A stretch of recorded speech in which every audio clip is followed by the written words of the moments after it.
Mujalat Allahu. Le détenteur de la vision intérieure est dans un état mystique, une condition spirituelle qui lui permet d'interroger Ruh al-Quddus, dont l'apparence symbolise le terme Kaf, sur la nature véritable de son être.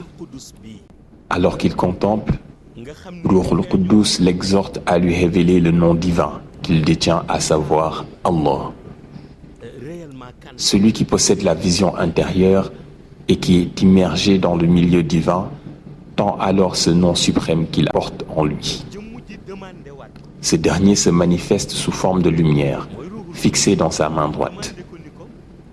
Lorsqu'il le déploya, l'être suprême qu'il perçoit dans sa contemplation attire ce nom par la force de son pouvoir spirituel.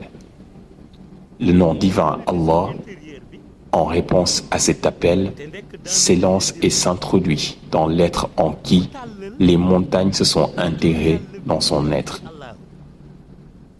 Une fois arrivé en lui, ce nom se manifeste en émanant de sa poitrine, traçant les mots Allahu huwal haqq wal haqq huwa Allah.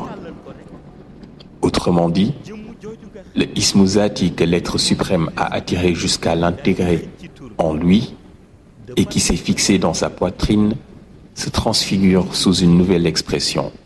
Allahu huwal haqq wal haqq huwa Allah. Le détenteur de la vision intérieure le contemple face à face. Alors que son regard se fixe sur lui, il l'observe dans sa posture. Puis, dès que l'écriture jaillit et étincela de sa poitrine, l'être, dans l'exercice de son pouvoir spirituel, s'approprie ce qui s'y est inscrit. Allahu huwal haqq wal haqq huwa Allah. D'un geste empreint de souveraineté, il divise l'expression en son centre avant de la tenir dans ses mains. Le détenteur de la vision intérieure poursuit son observation avec acuité, pénétrant le mystère qui se dévoile sous ses yeux. L'être tend alors une nouvelle fois l'inscription dans sa main et aussitôt, les lettres se métamorphosent, gravant une nouvelle formulation. Nasir al-Haqq bil-Haqq. Ainsi, se révèle l'énigme que le détenteur de la vision intérieure s'efforce d'interpréter. L'expression Allahu huwal haqq wal haqq huwa Allah a-t-elle engendré Nasir al-Haqq bil-Haqq ou bien est-ce l'inverse?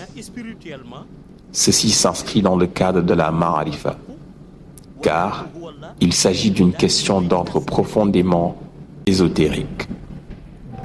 Certes, le détenteur de la vision intérieure demeure dans un état mystique, mais Allah lui a octroyé un système qui lui permet de puiser dans les ressources de lumière contenues dans son âme afin d'établir une connexion avec la réalité divine, tout en restant ancré dans le milieu divin. Il établit ainsi cette connexion et perçoit un fuyudat issu de la réalité divine, précisément de l'espace où réside la montagne enveloppée par Ruh al-Quddus dans son être, symbolisée par la lettre Qaf. C'est à partir de ce lieu que le fuyudat se manifeste, immédiatement après que le détenteur de la vision intérieure s'est pleinement immergé dans la réalité divine. Le fuyudat prend ainsi son élan et il en perçoit la vibration, une effusion de lumière transcendante qui voyage pour venir pénétrer son âme. À cet instant, il entend distinctement ce fuyudat prononcer un nom divin qu'il n'avait jamais perçu dans cette réalité avant d'y être introduit. Ce fuyudat, constitué exclusivement de lumière et prenant la forme d'une lance resplendissante, proclame avec majesté Ya Shafir.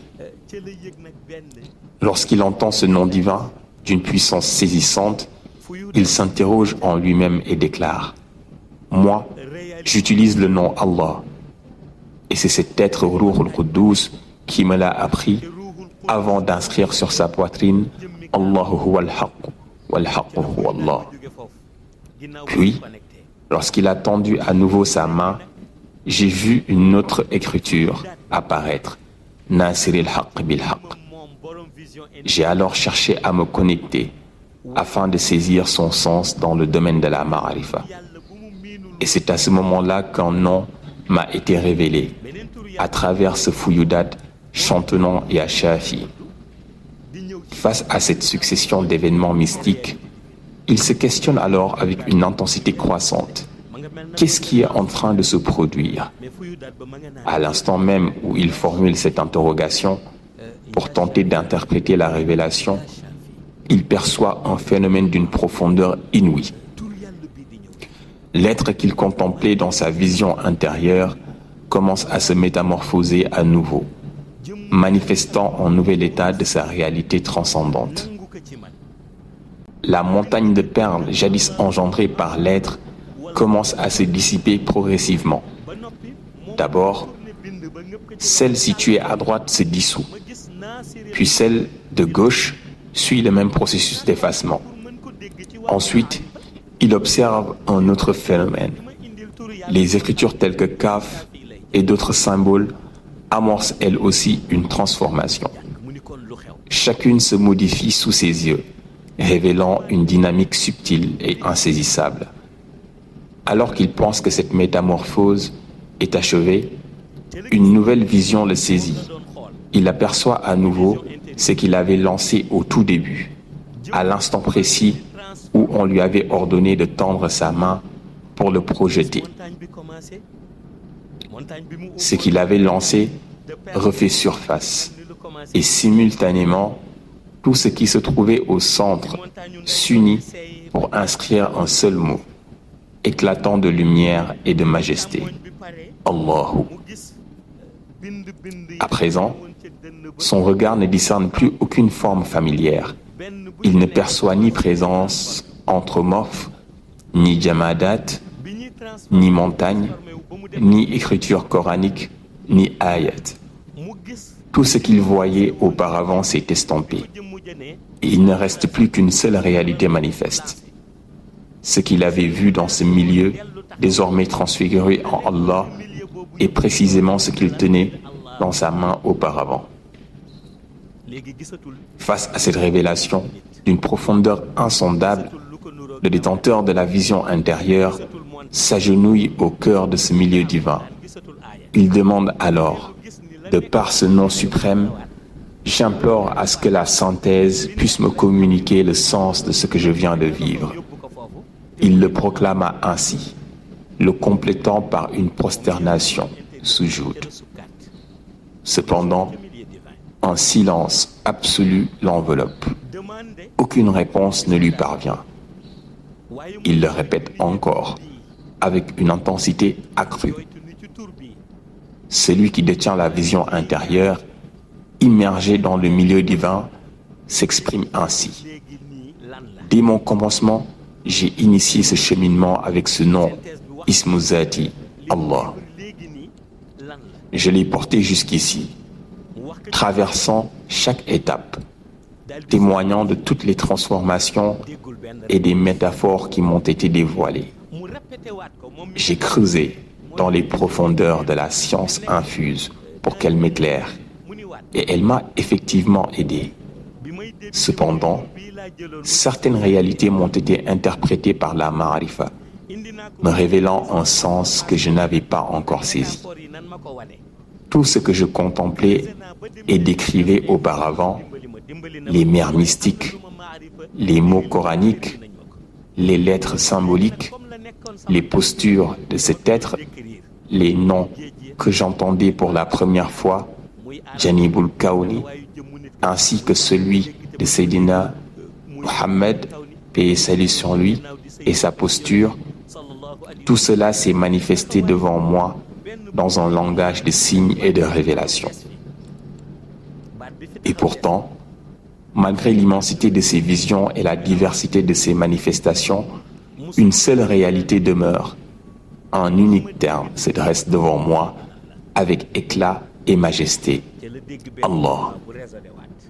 Il se prosterne une fois de plus. implorant qu'on lui révèle l'interprétation de ce qu'il vient de vivre. C'est alors qu'une voix rauque résonne en lui adressant ces paroles profondes. Al-halqu kulluhum mazahirullah. Il comprend ainsi instantanément ce qu'il voit. En prenant le nom Allah pour méditer sur le Seigneur, il réalise que toutes ces manifestations qu'il percevait étaient en réalité une manifestation de Dieu, de par la contemplation du Khalifatullah qu'il observait. C'est à ce moment précis qu'il se dit que sa vision intérieure est désormais achevée. Il pense pouvoir se concentrer sur un autre aspect, mais la voix résonne de nouveau à l'intérieur du mystère. Car le mystère n'est qu'une présence manifeste de l'entité Allah. Il perçoit cette voix qui prend source à la fois à l'intérieur du alif, du lam et du ha. Cependant, il ne parvient pas à identifier précisément celui qui parle. Il n'entend que la voix, sans forme ni contour. La voix lui adresse alors ces paroles. Si l'on te décrypte le terme Al-halqu kulluhum mazahirullah, nous t'amènerons à vivre ce que tu as réellement expérimenté. Qu'est-ce que j'avais réellement vécu, réplique-t-il. La voix répond encore avec une clarté infinie. Tu as expérimenté la réalité Nasir al-Haq bil-Haq Shifayatullah. Allahu Akbar. Écoute bien ce qu'on lui a révélé. Tu as vécu la réalité Nasir al-Haq bil-Haq Shifayatullah. À travers ceci, c'est la finalité du nom Allah qui lui a été dévoilée dans toute sa splendeur. À l'instant où le détenteur de la vision intérieure entend ces paroles, il sombre à nouveau dans un état mystique profond. Il se demande émerveillé et perplexe. Tout ce que j'ai vécu en contemplant ces mystères m'a fait parvenir à ce stade. Il faudrait alors que je continue mon cheminement dans cette voie de contemplation. Je ne compte point me limiter ici. Ainsi, il contemple de nouveau Allah, ouvrant encore sa vision intérieure afin de s'engager de nouveau dans le mystère.